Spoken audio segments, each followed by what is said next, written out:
आज विषय बड़ा सारगर्भित है। एक नवीन विषय पर हम लोग आपसी वार्तालाप करेंगे। हमारे मध्य में जो वार्तालाप करने के लिए उपस्थित हैं पूज्य गुरुदेव हैं जो श्री सादीराम शर्मा, जो 35 वर्ष तक प्रधानाचार्य रहे जनता इंटर कॉलेज के। उनके भी कुछ क्वेश्चन हैं, ऐसे क्वेश्चन हैं जो वर्तमान में हम लोग सामाजिक स्थिति में देख रहे हैं, रूबरू हो रहे हैं पर डे, और परेशानियों का लगातार सामना करने पड़ रहा है। तो विषय है समझौते के आधार पर किसी भी वाद को माननीय न्यायालय में कैसे सॉर्ट आउट किया जा सकता है।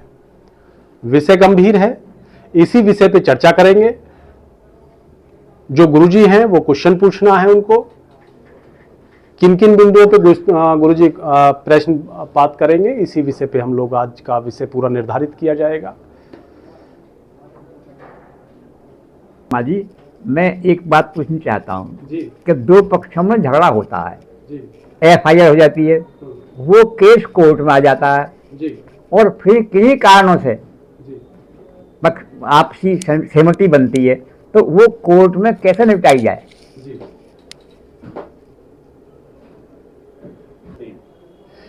गुरुजी, क्वेश्चन बड़ा सारगर्भित है और जो मैंने आपसे अभी बातचीत बताया है कि यदि किन्हीं भी दो पक्षों में आपसी विवाद हो जाए तो और माननीय न्यायालय में यदि वाद विचाराधीन हो तो उस विचाराधीन वाद को किस रूप से हम किस तरीके से आपसी समझौते के आधार पर समाप्त कर सकते हैं।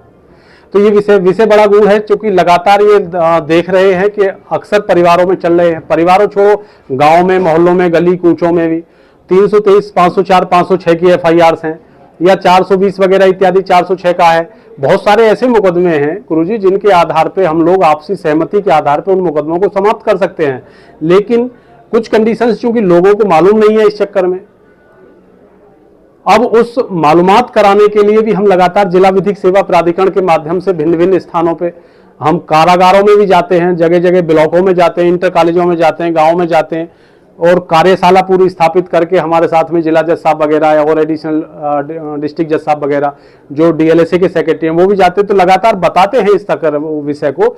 लेकिन वहाँ भी समाज चूंकि ज़्यादातर इकट्ठा नहीं हो पाता है और वो बात केवल वहीं उसी कार्यशाला तक, उसी सेमिनार तक, उसी स्थिति तक रह जाती है, आगे कोई वार्तालाप नहीं होती। लोग मैं इसलिए वीडियो के माध्यम से जो गुरुजी का क्वेश्चन है, प्रश्न है, मैं उसी को फॉलो कर रहा हूं और कोशिश ये आग्रह करूंगा कि अधिक से अधिक ये फैलाव लेगा और फैलाव जो मेरे शुभचिंतक हैं वो भी आगे को बढ़ाएं इसे। तो क्वेश्चन है कि यदि विवाद हो और विवाद में यदि कोई मुकदमा दर्ज हो जाता है किसी भी थाना हजा में, तो मुकदमा जो हीनियस क्राइम है गुरुजी उनको तो अलग रख दिया जाए, क्योंकि हीनियस क्राइमों में वो भी जो अपराध हैं तो उसमें तो ये कोई लाभ नहीं हो सकता समझौते के आधार पर। कोई भी किसी प्रकार की कोई ऐसी परिपाटी, कोई ऐसी रूलिंग्स, कोई ऐसा विधान नहीं है कि जो हीनियस क्राइमों में भी हम लोग समझौता कर लें। लेकिन मैक्सिमम स्थिति ऐसी है जो वर्डन इतना अधिक कोर्ट पे चल रहा है लगातार, तो कोर्ट ने जो पुराना, अगर जो हम लोग देखें CRPC का दंड प्रक्रिया संहिता का मामला, तो सेक्शन 320 CRPC में ये विधान था, जिसको 320 CRPC को वर्तमान में 359 BNSS में इसको अभी निर्धारित किया हुआ है और वो पूरा चार्ट देख रखा है कि किन किन अपराधों में हम लोग आपस में बगैर किसी परमिशन के सीधा समझौतानामा दाखिल कर सकते हैं।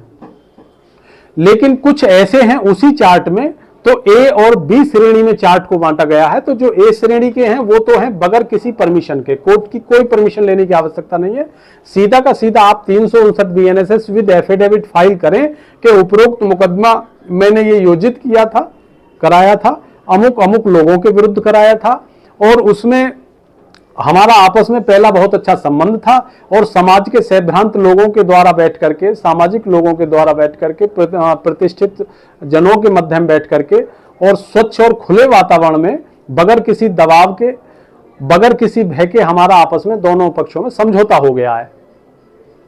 और अब उपरोक्त वाद में मैं कोई भी कार्रवाई, अग्रिम कार्रवाई नहीं चाहता हूं। तो ये वो देगा जिसने मुकदमा दर्ज कराया 359 BNSS का, और वो विद एफिडेविट देगा शपथ पत्र के साथ में। और उसके साथ में चूंकि इसमें एक वर्ड भी खोला है उसने कि समाज के सैद्धांत लोगों ने हमारे मध्य दोनों के बैठ करके समझौता करा दिया है। तो समझौता जो शब्द आया इसका डेफिनेशन एक बिल्कुल अलग है। तो हमें समझौता, इसके 359 BNSS के साथ साथ विद एफिडेविट देते हुए एक समझौता प्रार्थना पत्र तैयार करना पड़ेगा।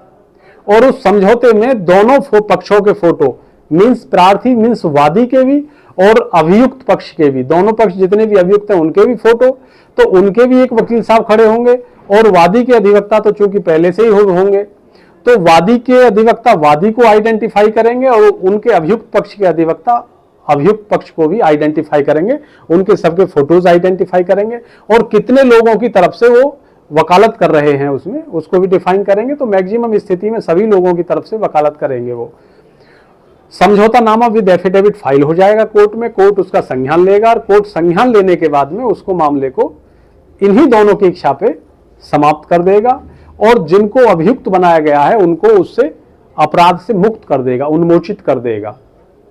तो ये गुरुजी 359 BNSS की है।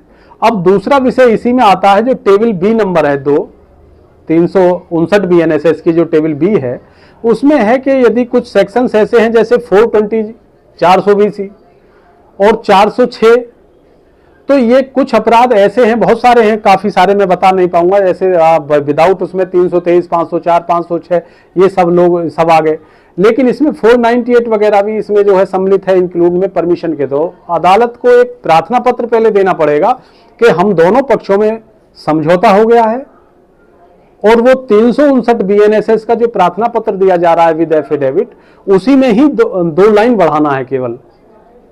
तो उसमें क्या बढ़ाना है, उसमें ये करना है केवल कि हमारा आपस में समझौता हो गया है, लेकिन ये जो प्रार्थना पत्र दिया जा रहा है ये न्यायालय की आज्ञा के अनुपालन में दिया जा रहा है। तो न्यायालय हमें आज्ञा प्रदान करे कि हम इसमें समझौता जो कर रहे हैं हमारा समझौता इसमें दाखिल कर लिया जावे। तो उसी में 2 लाइन ये खोल दी जाती है 359 में। और मैं विद्वान जन तो चूंकि सभी अधिवक्ता मेरे विद्वान अधिवक्ता हैं, ये सब लोग जानते ही होंगे जर्नल मोड में, लेकिन प्रशिक्षु अधिवक्ताओं से जो ज्ञान अर्जन कर रहे हैं, तो जो गुरुजी का क्वेश्चन है ये बड़ा अच्छा क्वेश्चन है। तो मेरी इच्छा तो मैक्सिमम यही रहती है गुरुजी कि जो भी अधिकांशतः वाद आते हैं हम लोग कोशिश करते हैं कि इन्हें समझौते के आधार पर निपटा दिया जावे, अनावश्यक रूप से ना खींचा जाए। तो जो अनावश्यक रूप से खींचा जा रहा है कुछ विषय वो भी गलत है कहीं हद तक। तो इसे जो है 359 BNSS विद एफिडेविट, समझौता विद एफिडेविट, तो इसे दाखिल करके हम लोग मुकदमे को समाप्त कर सकते हैं। तो ये मेरा जहां तक मानना है। अब इसी क्रम में गुरुजी कोई भिन्न विषय पे एक दूसरा और विषय आएगा और विषय वो भी बड़ा सार संगत होगा जिसे हम कल आपसे डिफाइन करना चाहेंगे। तो मैं अपने समस्त जो भी मेरे दर्शक बंधु हैं, जो मेरे सब्सक्राइबर्स हैं, जो मेरे शुभचिंतक हैं, मेरे विद्वान जन अधिवक्ता बंधु हैं, मेरे प्रशिक्षु अधिवक्ता बंधु हैं, मेरे न्यायिक न्यायिक गण हैं, न्यायिक अधिकारी बंधु हैं, मैं उनसे भी गुजारिश करूंगा कल का जो विषय होगा ये 359 BNSS से भी और अधिक अलग होगा और ये बहुत ही अच्छी एक माइथोलॉजी पे हम लोग तैयार करेंगे इस सब्जेक्ट को। तो इसको मेरे विचार से कल आप जरूर इसे देखेंगे। तो कल तक के लिए हम लेते हैं आपसे विदाई और एक नए विषय के साथ पुनः हाजिर होंगे कल आपकी सेवा में। तब तक आपसे लेता हूं विदाई। नमस्कार।